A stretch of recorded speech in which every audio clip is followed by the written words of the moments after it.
Welcome to Trig Identities Quiz Review Part 1. For this review, I'm going to assume that you have already memorized this set of Pythagorean identities.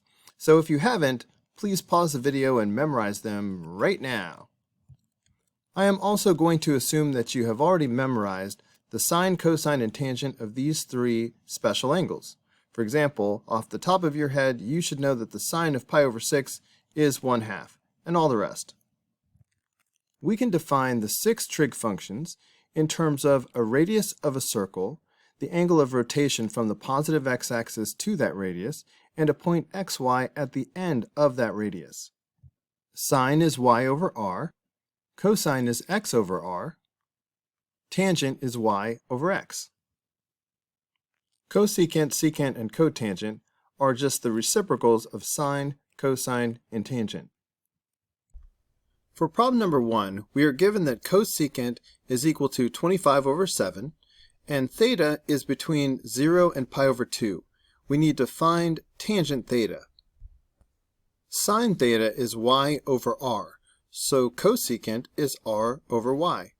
That means r is 25 and y is 7. The fact that theta is between 0 and pi over 2 means that we are talking about the first quadrant. We know r and y. We just need x. Because of the Pythagorean theorem, we know that x squared plus y squared is equal to r squared. So that's x squared plus 7 squared is equal to 25 squared. So x squared plus 49 is equal to 625. Subtracting 49 from both sides, we have x squared is equal to 576. Taking the square root of both sides gives us x is equal to 24. Normally I would say plus or minus 24, but we already know we are in the first quadrant where x is positive. So now we have x is 24, y is 7, and r is 25. Once you have x, y, and r, you can write any of the trig functions, including tangent. Tangent is y over x. So in this case, that's 7 over 24. So that's it for number 1. For number 2, we are told that cotangent theta is equal to 2. I'm going to rewrite that off to the side so I can do this. Cotangent theta is equal to 2 over 1. Cotangent is the reciprocal of tangent. So instead of y over x, this is x over y. Now be careful, that does not necessarily mean that x is equal to 2 and y is equal to 1. We would get the same value if we had x equals negative 2 and y equals negative 1, because negative 2 divided by negative 1 is the same as positive 2 divided by positive 1. Either way, you're going to get a cotangent of 2. So which is it? Is it positive 2, positive 1, or negative 2, negative 1? That's why they gave us this information. Cosine is negative. And when you're mapping it onto a circle, cosine is the x value. So we are saying that the x value is negative. So that means we're talking about this pair. So we have x and y, we just need r. Thanks to the Pythagorean theorem, we know that x squared plus y squared is equal to r squared. In other words, negative 2 squared plus negative 1 squared is equal to r squared. That's 4 plus 1 is equal to r squared. 4 plus 1 is 5, and then we will end up taking the square root of both sides to get r by itself. So let's skip to r is equal to the square root of 5. So now we have x, y, and r. By the way, r, being a radius, is always positive. Now we can write sine, cosine, any trig function, really. But in this case, we are being asked for sine and cosine. So we know that sine is y over r. So in this case, that's negative 1 over the square root of 5. And similarly, cosine is x over r. So that's negative 2 over the square root of 5. So that's it for number 2. For number 3, we are told that tangent beta is equal to 5. That means that tangent beta is either equal to 5 over 1 or negative 5 over negative 1. Either one of those pairs will give us a positive 5. Tangent is y over x. So the question is it negative 5 over negative 1 or positive 5 over positive 1? We are also told that cosine is positive, and cosine is an x value. So we need the version where x is positive, so I'm going to erase these negatives. Whoops. In other words, we now know that x is 1 and y is 5. We just need r. Thank goodness for the Pythagorean theorem. We know that x squared plus y squared is equal to r squared.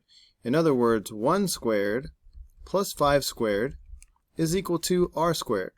That's 1 plus 25 is equal to r squared. So that's 26, and taking the square root of both sides gives us r is equal to the square root of 26. r is always positive, so no need for plus or minus. Now that we have x, y, and r, we can find any trig function. For example, secant beta. Secant is the reciprocal of cosine. Cosine is x over r, so secant is r over x. So that will be the square root of 26 over 1. And we really don't need the 1, do we? Of course, cosine beta is x over r, so that's 1 over radical 26. Or if you rationalize the denominator, that's radical 26 over 26. For number 4, we have cosine theta equal to negative 1 over 3. Cosine is x over r, so x is negative 1 and r is 3. We just need to find y. Let's use the Pythagorean theorem. X squared plus y squared is equal to r squared. So that's negative 1 squared plus y squared is equal to 3 squared. That's 1 plus y squared is equal to 9. Subtracting 1 from both sides, we have y squared is equal to 8. Taking the square root of both sides, we get y is equal to plus or minus the square root of 8. Radical 8 reduces to 2 radical 2. And then there's the question, is it plus or minus? The fact that theta is between pi and 3 pi over 2 means that we are in the third quadrant, and y values are negative in the third quadrant. Now we know x, y, and r. Tangent is y over x. So for this problem, tangent theta will be negative 2 radical 2 over negative 1. Well, that means tangent theta is positive 2 radical 2. Or you could leave it as radical 8 if it's a free response question. I almost forgot that we were also asked to find sine theta. Sine is y over r, so that's negative 2 radical 2 over 3. For number 5, we know that secant theta equals negative 3 over 2. Secant is the reciprocal of cosine, so that means secant is r over x. R can only be positive, so this negative sign really belongs with the 2. So think of this as positive 3 over negative 2. Now we have x and r, we just need to find y. The Pythagorean theorem tells us that x squared plus y squared is equal to r squared. In other words, negative 2 squared plus y squared is equal to 3 squared. So 4 plus y squared is equal to 9. Subtracting 4 from both sides and then taking the square root, we get y is equal to plus or minus the square root of 5. Now which is it? Is it positive radical 5 or negative radical 5? We are also told that sine theta is positive, and sine is y over r. So y over r is positive. Since r is always positive, this means that y itself must be positive. So y is positive radical 5. Now we need to find tangent. Tangent is y over x. So in this case, that's radical 5 over negative 2. Kabam! For number 6, we are given that sine beta is equal to 1 over 2. And we know that sine is y over r. So we need to find x, but we know that y is 1 and r is 2. Let's use the Pythagorean theorem. So x squared plus y squared is equal to r squared.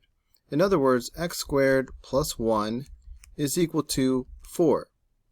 Subtracting 1 from both sides gives us 3, and then taking the square root, we get x is equal to plus or minus the square root of 3. But again, which is it? Is it positive radical 3 or negative radical 3? Well, we are also told that cosine is negative. So since cosine is x over r, then cosine will only be negative if x is negative.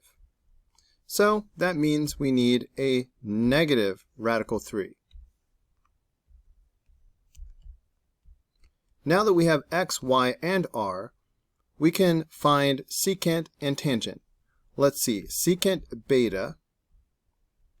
Secant is the reciprocal of cosine. Cosine is x over r, so we need r over x. That's going to be 2 over negative radical 3. And tangent is y over x, so that's 1 over negative radical 3.